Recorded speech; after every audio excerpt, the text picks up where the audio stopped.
Lalagay na po natin itong broccoli.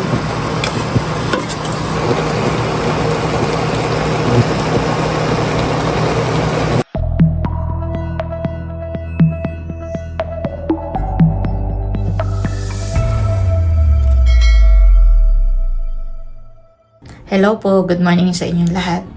Time check, alas 5 na po ng umaga. At magluluto na po ako ng almusal. Kanina po nagising ako ng alas 3 ng madaling araw at nilabas ko po ito, lipstick. Bali, iinitin lang po natin siya at lalagyan po natin siya ng broccoli. At meron po kami ditong kanin, ito gagabi pa. Sasangag ko na lang po. Iwain ko na po itong mga gulay.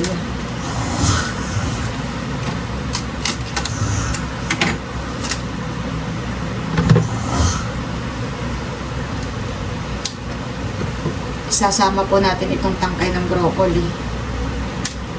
Ayan po, at bali magluluto na tayo. Gagamitin na po natin itong bagong kawali ni na itro. Bali bumili na nga po ako at ito pong isang luma. Ay, ito po yung luma.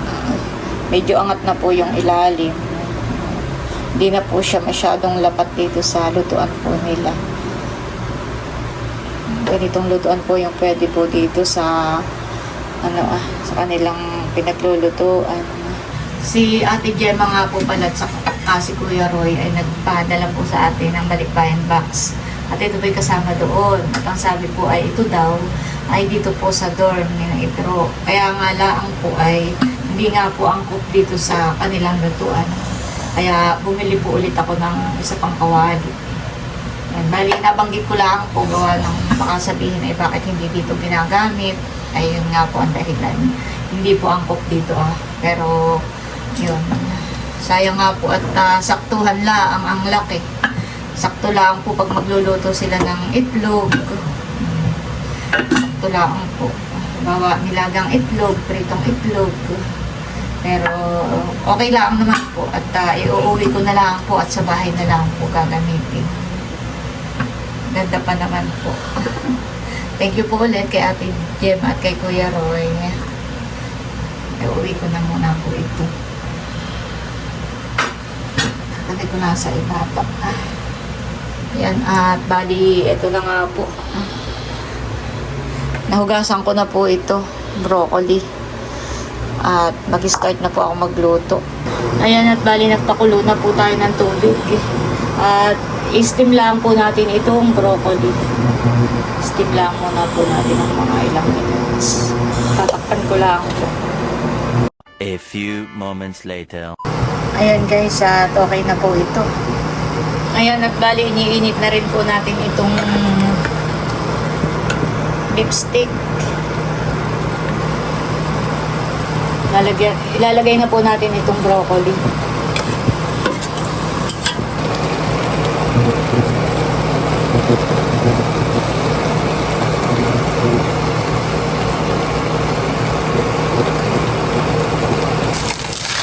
Ako po ay nagsasangad na rin po ng bahaw.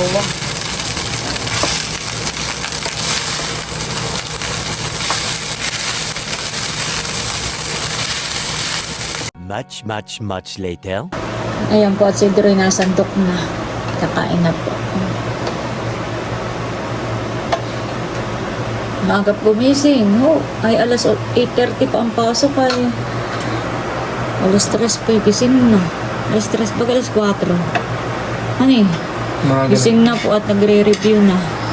Bakit may quiz baga kayo? Exam? May ilaw na pala yun. Ngayon po. Sa'yo po, ma'am. Ayan po, at si Idro ay nakaligo na.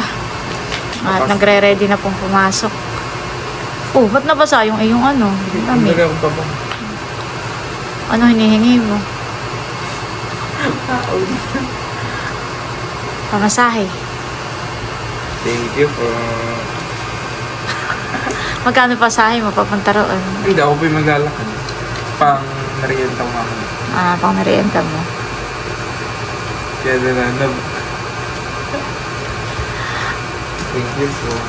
O Daya, binigyan ko na ng allowance ay nangihingi pa. Maglalakad ka lang papunta roon, pabalik. Lakad din. Mga ilang minutes ang lakad mo. Hindi ko ka.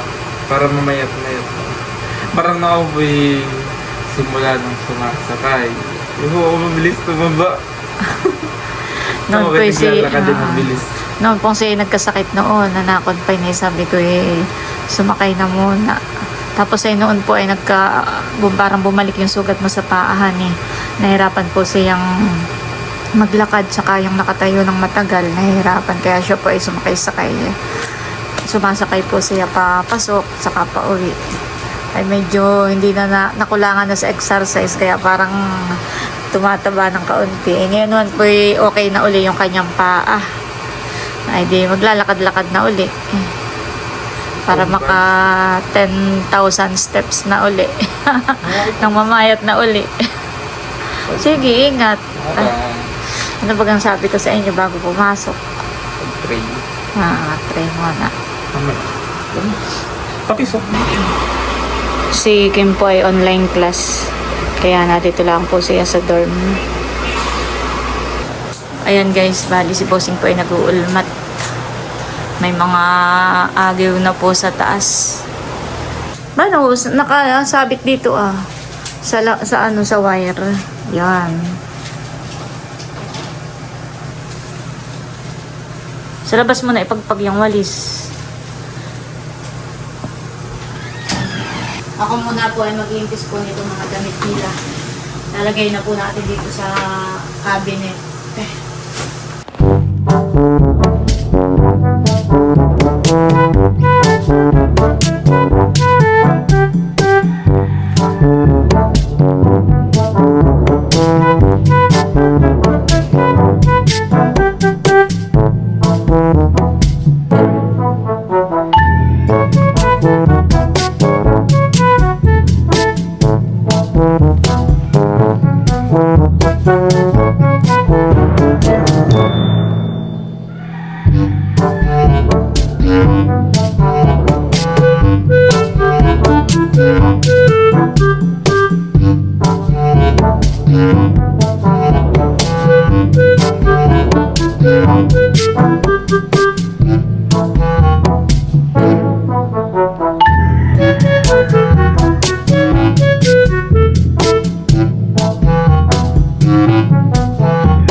The next day. Bali, kami po ni Bossing ngayon ay papunta po sa Philippine Heart Center at kami po ay magpapa-check up.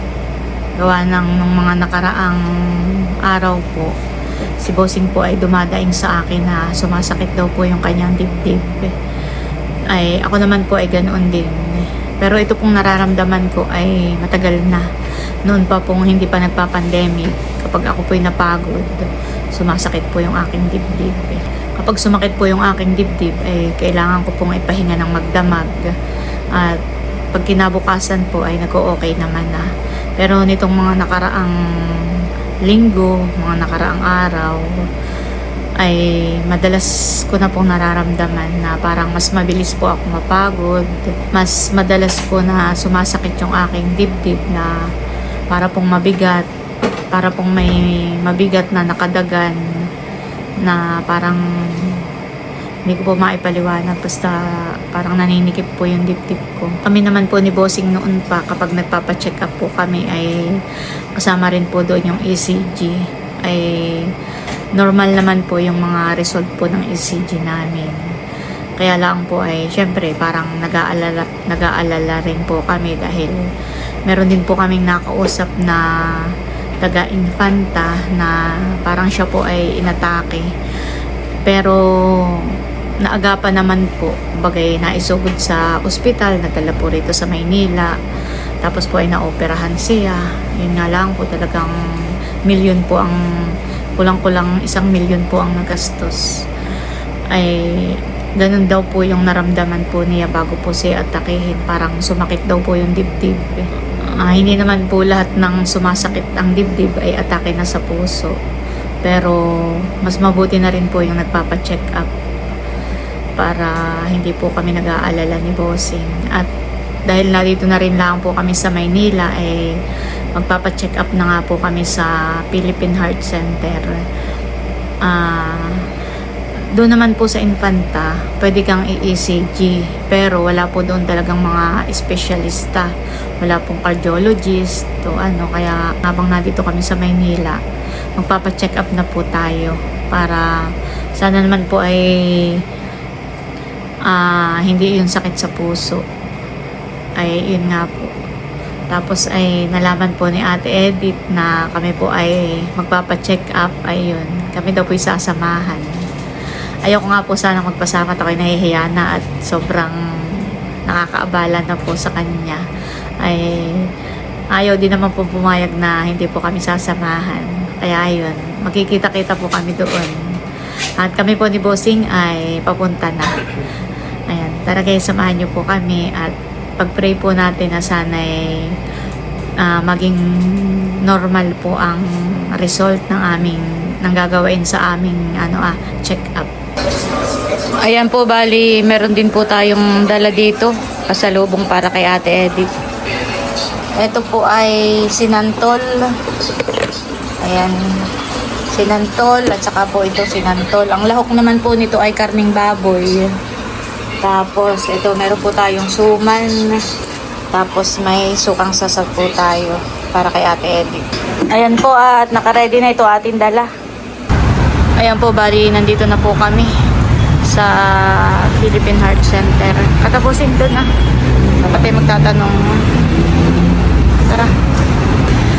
Ayan po, bali nagtanong-tanong po kami ay kaso pagdating po namin dito ay puno na daw. Puno na daw ang mga screening. Dapat daw pala pagpupunta ay madaling araw. Ayan na po si Ate Edith. Si Ate Edith po ay sanay na sanay dito. Buong building ng heart center, alam ko kung kung saan. Marami na ako na isama rito. Ng mga pasyente po. Mga walang pampagamot. Pareho naman tayo, parang walang. Sana nga po. Pero minsan po talaga yung nararamdaman na sumasakit ang dibdib na parang mabigat. Pagod lang. Sana nga po pagod lang. Ayan, update po. Nandito naman po kami sa screening. Antay ng doktora. Kami po ay galing na kanina dun sa emergency at na-ECG na po kami ni Bossing. At thank you Lord. At normal naman po. Maganda raw po yung ECG. At binigyan po kami ng papel para sa screening naman. Kaya ayun po, nakapila na po kami dito. Kuya! Much later. Ayan po at bali kumakain na muna kami dito sa kantin at tanghali na po. At hindi na po kami umabot sa screening dahil puno na. Dapat po pala maagap tayo. Dapat po ay mga madaling araw pa daw nakapila na tayo sa screening. Basta agapan lang po natin Mga oras ang punta natin. Thank you Lord at okay naman po yung ECG namin ni Bossing. Maayos. Kaya lang po ay magpapa-screening pa rin kami at para may makausap kaming doktor. Nandito na rin lang po kami kumbaga para mas mapanatag yung aming loob. Para hindi kami ni Bossing kakaba-kaba. Bibigyan kayo card book. Anytime pwede na kayo check. Yan po, bali pauwi na muna kami sa bahay. Tanggalin ko na muna ito. Si Ate Edith po ay kasama namin bukas ulit. At bukas po ulit kami babalik ng madaling araw. Si Ate Edith po ay doon na lang daw po matutulog sa bahay. Ayaw po tayong iwanan. Sabi ko pwede naman na siyang umuwi sa kanila at naabala na natin ang sobra. Okay lang. Sabi po ni Ate Edith ay walang iwanan. Salamat Ate Edith. Tapos kung tapos. Salamat po kay Ate Edith. Talagang wala akong masabi sa suporta ni Ate Edith sa akin. Ganon din kayo Pag mabait ang tao ate na yun. Ganon talaga, babalikan ka ng mabait din. Salamat po ka pala namin Ate Edith kasama, baka kung saan na kami ni Bossing. Oo. Parang pag nagtanong ka, Wala kung na. saan Uwi ka na sinasabi. dahil wala. Oo. Di ba? Pero dahil si Ate Edith po ay kabisado na ni Ate yan. Hindi nga po sa pagyayabang. Lahat po ng ospital sa Maynila, kabisado ko. Alam na po yung mga pasikot-sikot. Tsaka parang kilala ka na ng mga gwardiya Paano din. nga po may sinasamahan ako dyan. Tanong agad sa iyo ng isang gwardiya ko, ano yung pasalubong mo po? Ano yung sabi, pinagong? Kaya natitinig ko kay Anthony yung pinagong Ate Nels, yung tinapay na parang maubok. Wala ba kayong pinagong? Tapos doon sa kabila, doon sa may emergency, sabi sa'yo kung may dala ka daw pang sitsara. Oo. Kaya nga. Sabi ko, wala akong dala eh. Nagmamadali ako, okay lang. Mga kabiruan na po pala ni Ate Edith yung mga gwardiya doon.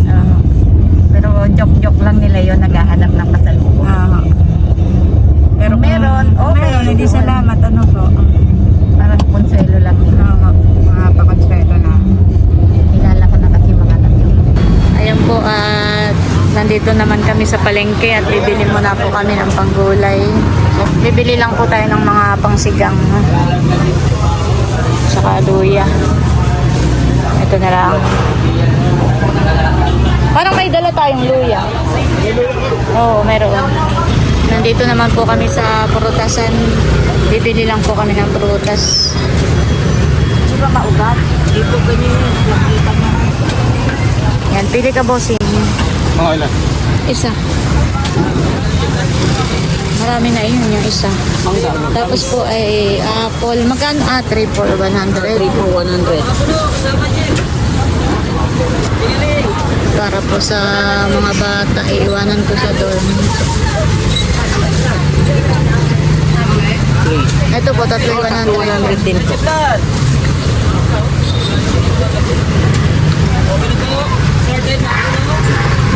Doon po sa ganun maliit, magkano? 3.50. Sige. Saka, ito po, 3.50.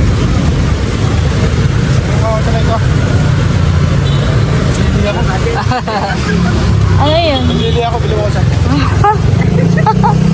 Naglili ka pa eh. Kabuanan mo na. Sagi. Saka saging, sige. Kami muna po ay magbubuko. Mga kay painting.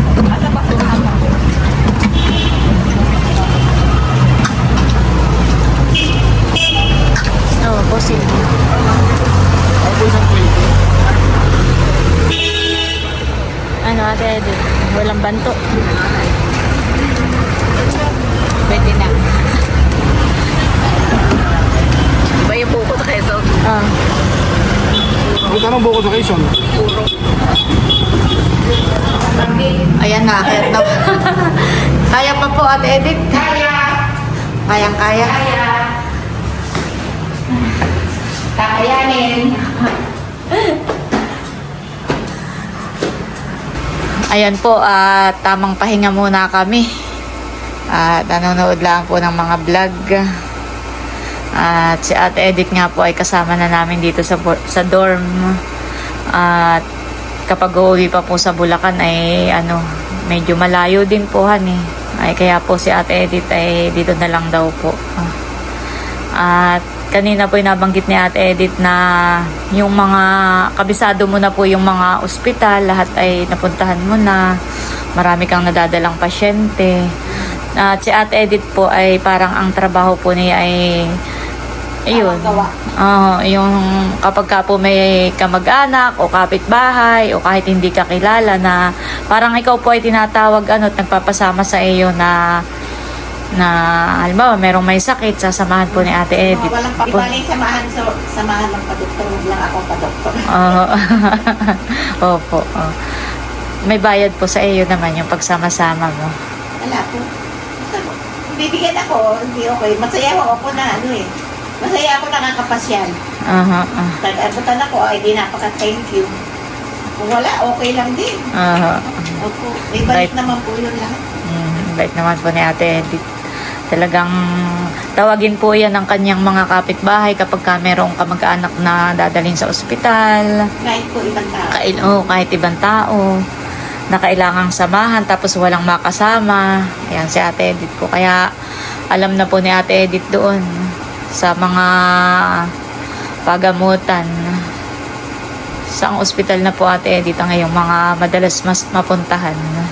Sa heart center, sa kidney, sa lung. Dati sa QI pa nga yung may mga TV. Oo. Naku, sabi, naku, mahawa ka dyan. Walang hawa-hawa. Hindi mo ba puro may mga TV doon, yung QI. Dati, wala na yata yun ngayon eh. Sa ospital ng Manila, sa Manila Doctors, sa St. Luke's, kabisado ko din doon, sa Casa de los Santos. Parang natandaan ko nung minsan Ate Edith na i-chat mo sa akin na ang sinasamahan mo ay taga Mindanao baga? Opo. Taga malayo? Mindanao. Binenta yung kalabaw, yung bata. Walang nangyari. Parang nagkaroon ng ano sa ulo. Pinagamot. Tapos binenta na yung kalabaw. Lahat binenta na, mapagamot. Ay, ba't po nakarating hanggang sa inyo? Yung kaibigan ko sa Antipolo, kapitbahay nila, naibida sa kanya. Sabi, yung kapitbahay namin doon marunong sumama sa mga ganon. Sinamahan ko po. Sa children's naman yun, sa children's hospital. Ayun, ako nandiyo yung bata gumaling. Mabuti naman po. Meron pa nga taga Mindoro, hindi ko na maalala yung matanda naman yun. Na, Ikaw po ang kasakasama. opo, nire-refer ko sa akin. At hindi pwede mo bang tulungan yung kapitbahay namin, na gano'n. Pag sinabi ko yung sakit, alam ko na kung saan dadalhin. Ano ba nararamdaman? Sige, doon tayo. Doon namin dadalhin. Pwede naman kahit siyang ospital, kaya na. Doon po talaga yung mga... Iba yung talagang doon sila eksperto. Sa puso, sa heart center.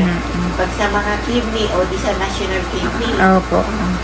Pag sa mga lungs, ay di sa lung center. Sa lung center po. Yung sa mga orthopedic, mga may mga pilay, balik.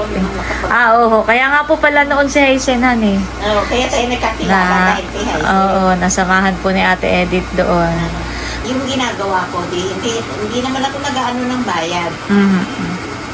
Di ganon. Pagka kaya kong tumulong, kaya ko samahan, sinasamahan ko. Di yun nga nung na-atake yung anak ko. Di tinakbo namin sa heart center. Opo. Alam mo ba, ang pera ko nun may 1,000. Dasal ako ng dasal habang papunta kami sa heart center, nakasakay kami sa ambulansya. Ako, ligtas niyo po anak ko, ligtas niyo po anak ko. Ganon, di napasok na nga doon sa tinuro ko sa'yo kanina. Opo. Sa bukas pa yung buko. Yung po walang nararamdaman yung anak mo. Wala. Parang biglaan din po. Bigla lang pong malamig ang pawis, tapos pasakit yung dibdib, yung panapaki na. Buti po na itakbo agad din yun. Sabi ko, din tumpuha ako. Yung kasama ko yung anak niya, yung apo ko. Di umupo na kami doon. Sabi ko, nung nandun na kami, saan kaya ako kukuha ng pera? Tsaka napakamahal. Sabi ko. Ano na po ginawa sa anak niyo?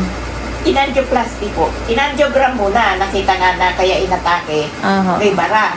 O di pagka kita sa angiogram na may bara, inangioplasty na nila diretso. Yung 15 minutes lang daw po, sabi ng anak ko eh. Tapos wala ka namang konti lang na wala daw sakit.